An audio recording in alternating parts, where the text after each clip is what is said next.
دستور ساز اسمبلی جی ہاں۔ کی اور باقی ساری تصاویر ہیں. یہ ان کے انتقال کی فوٹو ہے، خواتین وغیرہ سب رو رہی ہیں. یہ جنازے کا منظر ہے، یہ ان کا جنازہ گاہ رکھا ہوا ہے. یادگار مختلف فوٹو ہیں. ہم تو اب قائد اعظم کے ساتھ اصل میں فوٹو دیکھ کر اندازہ لگاتے ہیں. 14 اگست کو قائد اعظم کا ذکر ہو تو 13 کو لیاقت علی خان کا ہو، سردار عبدالرب نشتر کا ہو، بہادر یار جنگ کا ہو، علامہ اقبال کا ہو، مولانا عبدالحمید بجاوینی صاحب کا ہو، قمر الدین سیالوی صاحب، علامہ صاحب کا ہو، جو دست راست سب بنے ہوئے تھے. بالکل. سردار عبدالرب نشتر بیٹھے ہوئے بات کر رہے ہیں قائد اعظم سے. بالکل. اب ہماری ہسٹری میں سردار عبدالرب نشتر کو زیادہ پڑھایا ہی نہیں جاتا. جانتے ہی نہیں. بہادر یار جنگ کی بھی یہ پوزیشن ہے. یہ پرانا رواج تھا اوپننگ سیریمنی کا، وہ تالا اسٹیٹ بینک کے لیے کھول کر کے اس کا افتتاح کر رہے ہیں. ٹھیک ہے. اچھا سر، آپ کو یہ اعزاز بھی حاصل ہے کہ آپ نے شہید ملت سیکریٹریٹ نام رکھا، شہید ملت لیاقت علی خان کا ٹائٹل ہے، تو آپ نے ان کو بھی یادگار ایک مونیومنٹ کا وہ جو سیکریٹریٹ ہے اس کو نام دیا. 16 منزلہ ایک building, house building finance corporation نے بیچی، منسٹری آف ورکس نے خریدی اور اس کو سیکریٹریٹ بنانا تھا. تو وہاں بھی دوستوں کو سب کو جمع کر کے نام پوچھا گیا. پھر میرے ذہن میں آیا کہ یہاں اس کا نام ہم جنا ایوینیو پر ہم اس کا نام رکھیں شہید ملت سیکریٹریٹ. یہ مختلف سپاس نامے جو ان کو پیش کیے گئے تھے وہ اس کا ریکارڈ کے طور پر وہ رکھا ہوا ہے. بالکل صحیح. اور یہ سامنے قائد اعظم کے گولف سٹکس ہیں. یہ گولف کے بھی ہیں. تھوڑا سا ان کو اسلحے میں کہ اس جو سیمپل کے طور پر لوگ دیتے تھے، یہ ان کا بیڈ روم کا اندازہ لگا کر دیکھ لیں کہ ہمارے سادہ کتنے طبیعت کے انسان تھے. وہ یہ ان کے بیڈ روم کا چیزیں رکھی تھی، وہ یہاں لا کر اسی اسٹائل پہ اس کو سیٹ کیا گیا ہے. بالکل. گولف کھیلتے تھے تو وہ گولف کی اسٹکس وغیرہ بھی ہیں اور اہلیہ کی تصاویر، اہلیہ کی تصویر بھی ہے. پھر وہ جو مختلف سٹائل کی تلواریں وغیرہ جو تحفے میں ملی چیزیں وہ جتنی جمع ہو سکیں سب یہاں جمع کر لی گئی ہیں. گولف سٹکس جو ہے بہت اچھی کوالٹی کی ہیں. جی ہاں جی. اور اس میں بالز بھی ابھی تک موجود ہیں. گولف پورا بیگ ان کا کٹ جو ہے جی ہاں وہ، اور سنوکر کی بھی میرا خیال ہے کچھ چیزیں تصویر ہے. اس میں باقاعدہ وہ ایک بال کو نشانہ تانک رہے ہیں، اس کی فوٹو بھی لگائی گئی. ہاں جی، سنوکر ٹیبل کی ہے. یہ ان کا ڈائننگ ٹیبل تھا. خود بھی اور مہمانوں کو اور میٹنگ کے دوران وہ عموماً یہاں بٹھا کر کھانا وانا کھلاتے تھے. وہ تمام یہ چینی کے برتن اور اس وقت استعمال کی چیزیں یہ کسی ویئر ہاؤس کے مقابلے میں تو یہاں جچتی ہے نا. یہاں آئے لوگ دیکھیں اس کو. بالکل. اور یہ دیکھیے کتنی جسے کہتے ہیں بڑا دسترخوان. جی ہاں جی. کہ کتنے لوگوں کی ضیافت کا اور مہمان نوازی کا اہتمام جو ہے وہ ہو سکتا ہے. تو کتنے ان کی میٹنگز یا ان کی سخاوت کا یا ان کی مہمان نوازی کا بھی اندازہ لگایا جا سکتا ہے. ہمارے قائد اعظم کے فیملی کے مختلف ممبران کی تصویریں فوٹو بھی ہے. ان کی پرانی ایک تصویر یادگار ہے. فاطمہ جناح کے ساتھ بھی تصویر ہے. اوپر جو کھڑے ہیں وہ بھی محترمہ فاطمہ جناح کے پاس بھی کھڑے ہوئے ہیں. اسلام آباد کے ایک ہاسٹل کا نام جو ہے محترمہ فاطمہ جناح ہاسٹل رکھنے کی بھی سعادت مجھے حاصل ہوئی. یہ کلکتہ میں ان کو جو ایک ٹائیگر کی سکن دی گئی تھی تو ٹائیگر کی سکن اس وقت سے اب تک محفوظ ہے اور اندر سارے کیمیکل کے نظام کے تحت کوئی چیز خراب نہ ہو اس کا بھرپور انتظام ہے.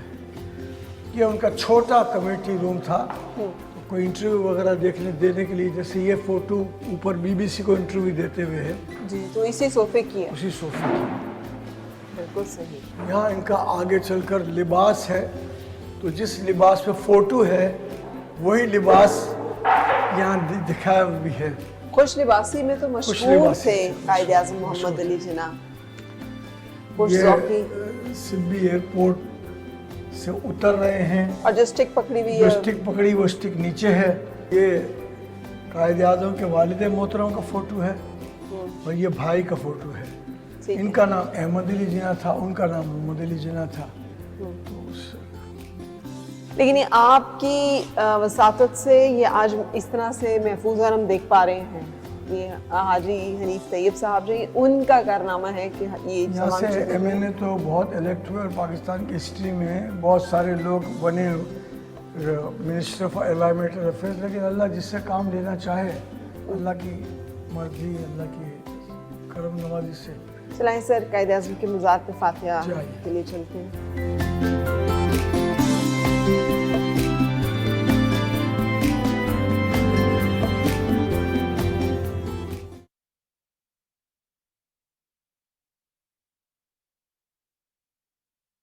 آج کی ایپیسوڈ سے میرا دل بہت خوش ہوا. دوسرا, ہمیں جاننے کا موقع ملا کہ پاکستان کی سیاست میں حاجی صاحب جیسے, حاجی حنیف طیب جیسے لوگ بھی موجود ہیں جنہوں نے منسٹر رہنے کے باوجود نہ اپنی ذات کے لیے کچھ بنایا نہ اپنی اولاد کے لیے, بلکہ ہم لوگوں کو اتنے خوبصورت تحفے دیے, جس میں کہ ایک یہ عجائب قائد اعظم کے زیر استعمال اشیاء جس طرح سے انہوں نے محفوظ کی ہے کہ یہ جو خوبصورت باغ قائد اعظم کے مزار کے ارد گرد موجود ہے. اللہ تعالیٰ قائد اعظم محمد بن جناح کی درجات بلند فرمائے اور ہمارے ملک پاکستان کو ایک پرامن, خوشحال, ایک خوبصورت ملک بنائے جو کہ قائد اعظم کا خواب تھا جس کے لیے قربانیاں دی گئی. اور اپنا خیال رکھیے گا. انشاءاللہ ملیں گے برنچ ٹاک میں کسی اور پروگرام میں مان شخصیت کسی اور کے ساتھ. اس وقت تک کے لیے اجازت دیجیے مجھے. اللہ حافظ.